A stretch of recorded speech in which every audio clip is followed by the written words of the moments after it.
If someday you should see Thomas the tank engine puffing happily along the line, he may be on his way to a village nestled deep in the heart of the island of Sodor. One November morning, Thomas whistled to all his friends. "It's nearly Thanksgiving, and I'll bring you lots of letters and parcels." But then, an early snowstorm came.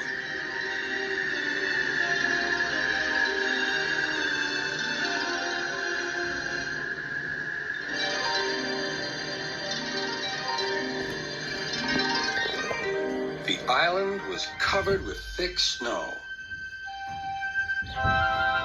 The engines found work difficult.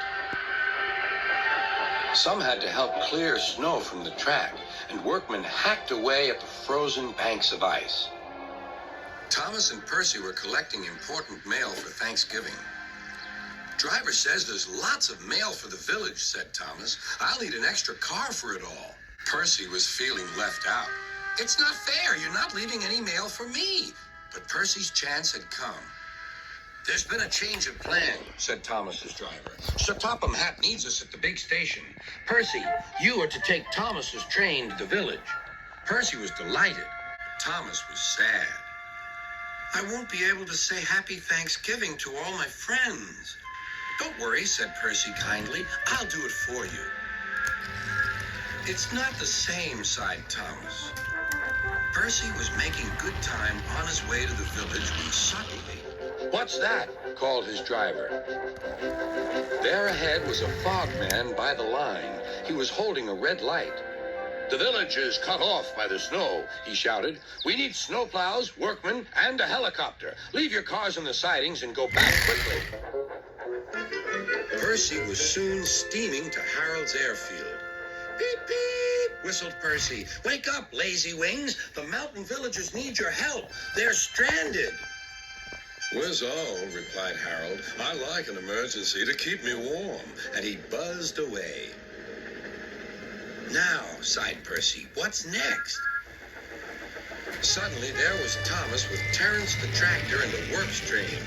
"Come on, Percy," whistled Thomas. "Follow me." The two engines battled their way through the snow. At last they reached the village. Harold was already there, busily dropping food for Thanksgiving dinner to the people below. Terence quickly got to work. "Lovely stuff," he said as he pushed the snow aside.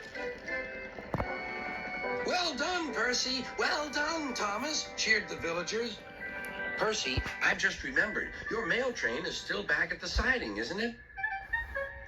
Percy hurried back to fetch it. Just then, Toby arrived with Henrietta. "We've brought lots of hot drinks and food for the villagers," he whistled. That night, all the engines had gone back to the sheds except Toby.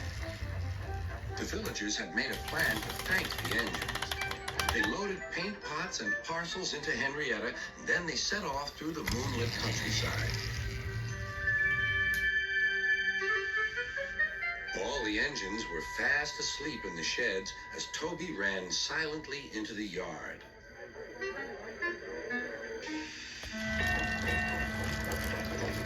He had no idea what the villagers were going to do, but he knew it was going to be a big surprise.